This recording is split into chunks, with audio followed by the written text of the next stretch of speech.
भारत सरकार 2026 के बजट सत्र के विशेष सत्र में लोकसभा और विधानसभा क्षेत्रों के पुनर्निर्धारण के लिए परिसीमन विधेयक डिलिमिनेशन कमीशन बिल लाने पर विचार कर रही है। ये प्रक्रिया 2011 की जनगणना पर आधारित होगी, लेकिन इस पर विपक्ष आपत्ति जता रहा है। ये खास रिपोर्ट देखिए।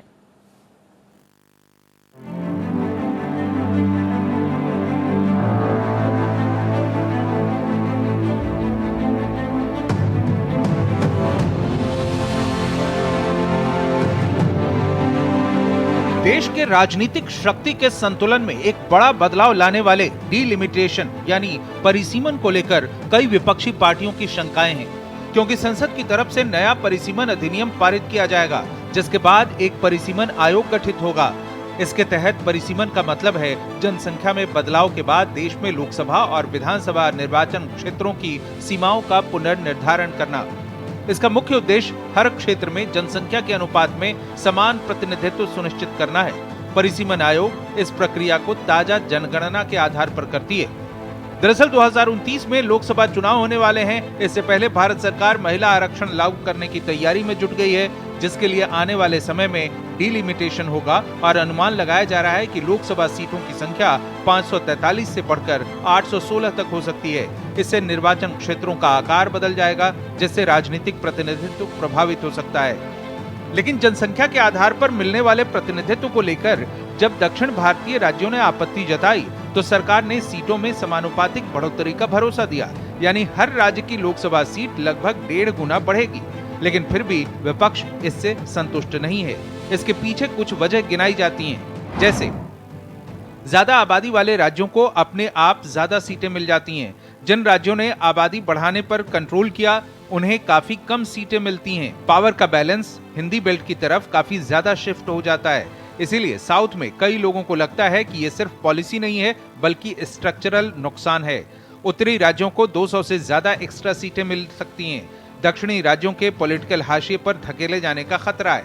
हमें परिसीमन बहुत गंभीर विषय है, संवेदनशील विषय है। किसी राज्य को नुकसान नहीं पहुंचना चाहिए। यह कहना कि समानुपातिक वृद्धि होगी, यह पर्याप्त नहीं है। कि यह समानुपातिक वृद्धि के पीछे और कुछ छिपा हुआ है।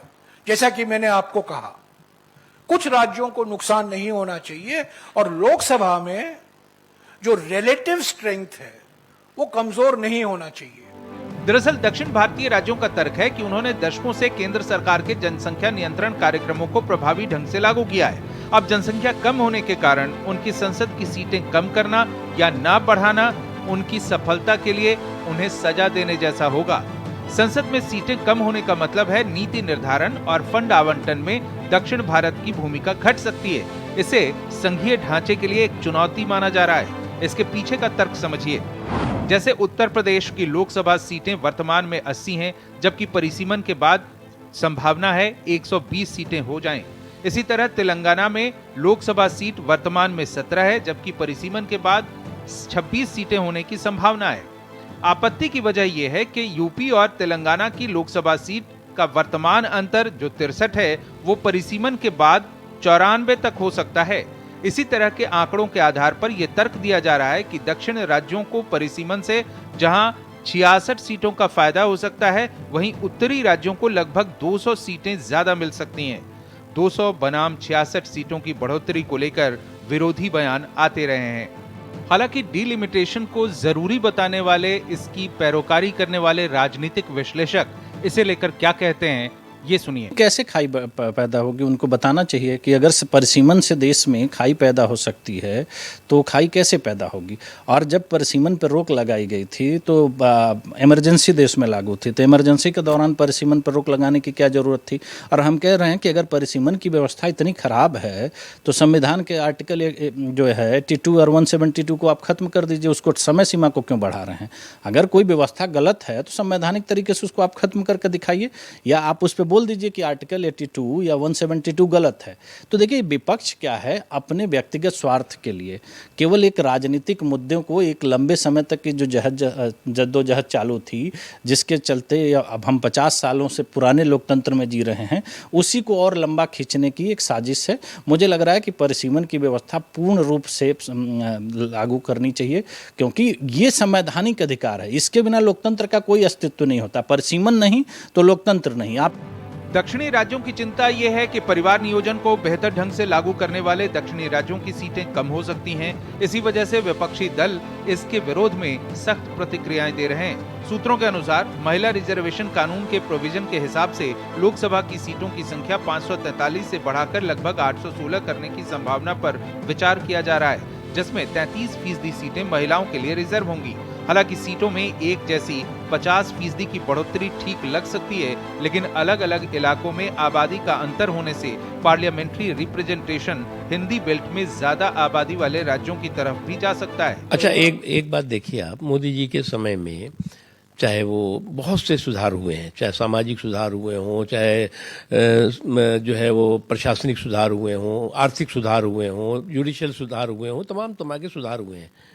और मैं मानता हूं कि ये वक्त की ज़रूरत है। अभी विमेन रिजर्वेशन बिल का जो है वो सामने है आपके, उसके लिए जो है वो तमाम तरह की जो संवैधानिक प्रक्रियाएं हैं वो करनी ही पड़ेंगी। अब आप जो है वो जो काम आप खुद नहीं कर पाते, उसमें जो है वो आप अड़ंगा लगाने की कोशिश करेंगे, उसमें जो है वो कभी आप जो है वो साउथ करने लगेंगे, कभी नॉर्थ करने लगेंगे, कभी कम्युनल तड़का लगाने लगेंगे, कभी कास्ट की जो है वो तड़का लगाने लगेंगे। तो मुझे लगता है इससे कोई फर्क नहीं पड़ने वाला है। सरकार बजट 2026 के विशेष सत्र में परिसीमन अधिनियम लाने की तैयारी कर रही है, जो कि नारी शक्ति अधिनियम के साथ सीटों के पुनर्गठन के साथ जुड़ा हुआ है। इसके तहत विधानसभा और लोकसभा की जो सीमाएं हैं वो एक बार फिर से तय की जाएंगी।